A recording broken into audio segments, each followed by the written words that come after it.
When I speak to people sometimes, they really don't know. They don't know. If you ever try to equip somebody and say, try this and this, and then I realize they don't know. If you don't know, you don't know. You do not know what you do not know. Part of my job and my function is to help you to see what you can do. Well, I can never choose for you. And I don't want to indoctrinate you. Because that's equally dangerous. Because if you don't know anything, I can teach you anything. If you don't know, you wouldn't know whether what I'm teaching you is true or not. That's the danger. Doesn't matter how powerful it is. The word says even in the last time, the devil will deceive many because he will do miracles. If we start doing miracles in this place, next Sunday it will be full. That's not what I want. André Rousseau said, after all the years, he's been in ministry for 45 years, he said, he came to a definition that says, leadership is helping people connect with God. So what do we want for you? Not to recognize my gifting. I want you to connect with God. Now, some of you do connect with God because every time you speak to God, God is there.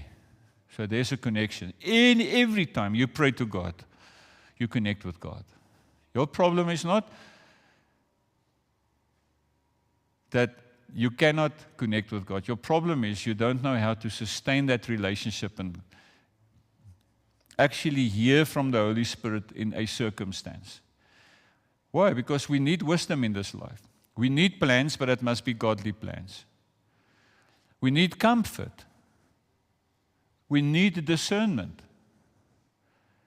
Somebody comes and talks to you about something you don't know. They present to you stuff you've never heard before.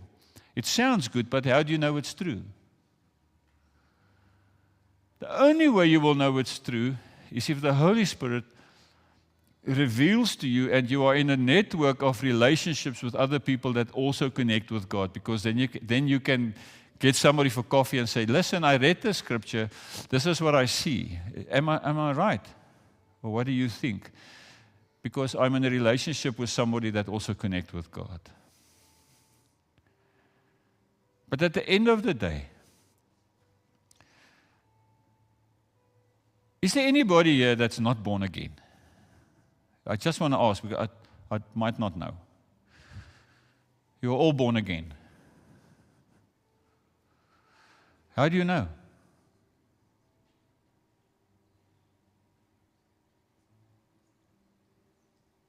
Jy het almal gesê ja, so julle kan nie stil bly nie. How do you know that you're born again? It's a difficult question, isn't it? It's stupid, a difficult question. That's an easy one. Have you ever eaten ice cream? Then you know. Me? No, you have to ask somebody else. You ask me if I eat ice cream. Man, I'm an expert with ice cream. You know that you know. Yeah. No, daar sê. No, daar sê. That's the answer I wanted. Dankie, Dion. When you know.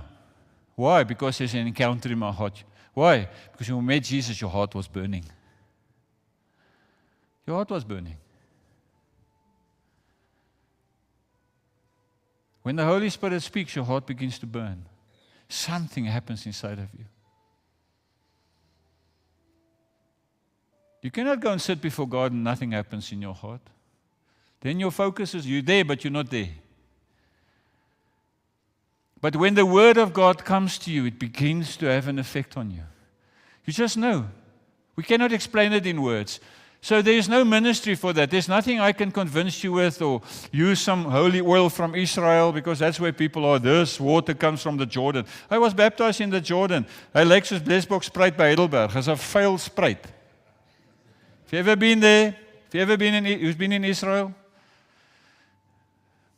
Okay, so it was flippin' cold, number 1 and number 2. It was just a dirty spruit. But I was baptized in the Jordan. No, man. I was baptized, the real baptism, in a person's jacuzzi in Pretoria, in somebody's home. That was just ceremonial. But the church comes and says, oh, I have water from Israel. I've got holy oil from Israel. No.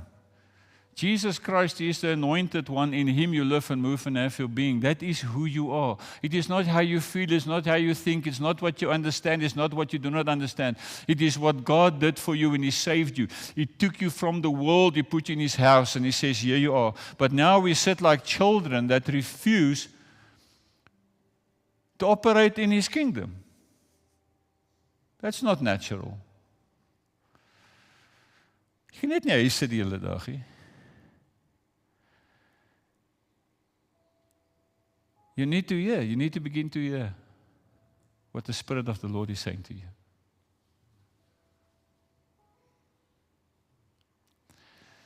And you grow in hearing. You begin to hear better. You begin to discern the different voices, because there's 3 voices in your life. It's the voice of your own spirit, it's the voice of the Holy Spirit, and it's the voice of the enemy. But you need to begin to hear. We need to begin to give place to the Holy Spirit in our church services, but not in the charismatic Pentecostal way. Charismatic Pentecostal way is, let's pray for the gifts. Let's get drunk in the Spirit. You don't need anybody to minister for you to become drunk in the Spirit. When the Spirit begins to flood you, there is a reaction sometimes. Sometimes it's not. We don't look for reactions. We don't look for manifestations. You don't have to be healed. You don't have to burst out speaking in tongues. You don't have to do that.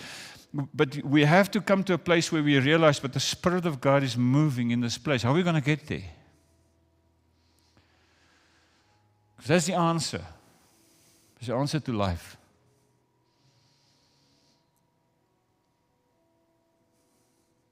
Because when the Spirit comes, there's a refreshing. What we've called revival, 1994 wasn't revival, a lot of it. It is times of refreshing. It's when the Spirit begins to pour out, when God begins to address the secrets and the lies of your life, that things that make you feel unworthy, the things that mountain that you can never climb, that addiction that you just can't shake, that gap in your marriage that you want God to fill, your relationship with other people and your children, your intimate relationship with Him, experiencing the presence of God. For that you need the softness of your heart. And just the life that is laid down. To say, Lord, I'm here. I'm for you. My life is for you. Because life presses hard sometimes. I mean, Auntie Dawn lost her husband and her son in a question of such a short time. Auntie Dawn, if you cannot, and you do connect with the Holy Spirit, and that's why you're saying, I'm not good, but I'm good. It is the Holy Spirit that begins to pour into the woundedness and the brokenness of your life. Dit is die Heilige Gees wat in daai stres van jou lewe begin influence. Listen. You will get through this. I mean, how terrible will it be for you and I to seek the Lord, and I'm on my knees, and I experience nothing?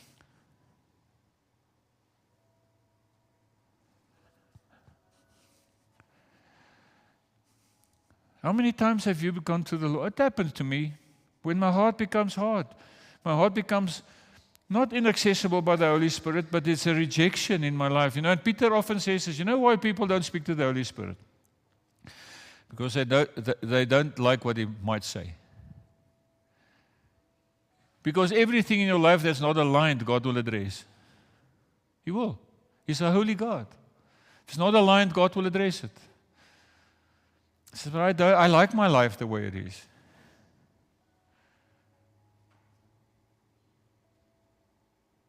Ek geel spot baie. Ek sê, yes, sometimes I think I don't like people.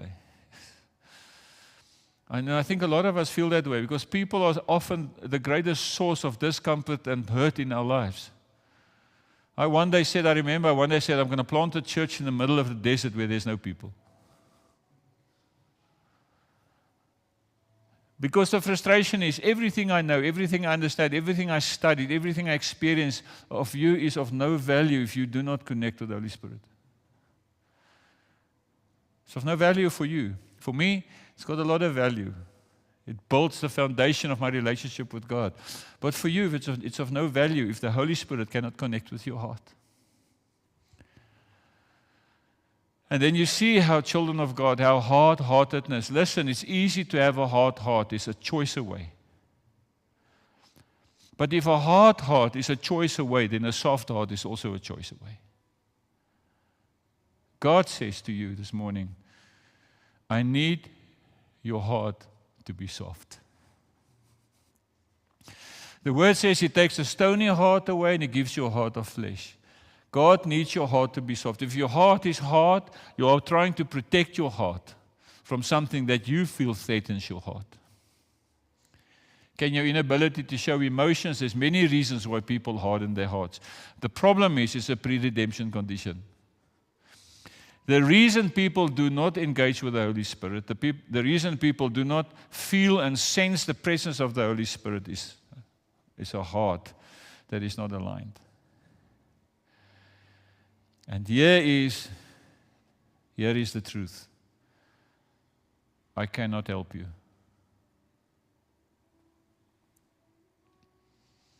Even if you say, Pastor Andres, my heart is hard. The ambulance left. You have to lay down your heart before the Lord. I cannot soften your heart. I cannot do that. It's so frustrating. I preach a gospel that I know has got power. Power to change, power to create miracles, and yet I have no gospel that can force you to soften your heart.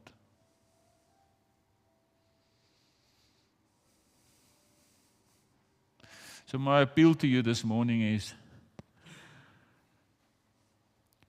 if you do not bow before the Lord and once again present yourself vulnerable before Him and say, I do not want this hard heart. Let Him come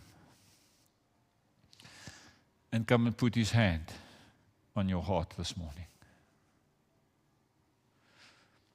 If it's broken, if it's confused, if it's scared, if it's disappointed, if it's hard, if it's fearing, everything starts there. And I'm not going to let you go out of this building this morning without creating at least an opportunity for you to present your heart to the Lord this morning. Nothing to my glory. We're not going to see it. We're not going to call anybody forward, and we're not going to have people fall around.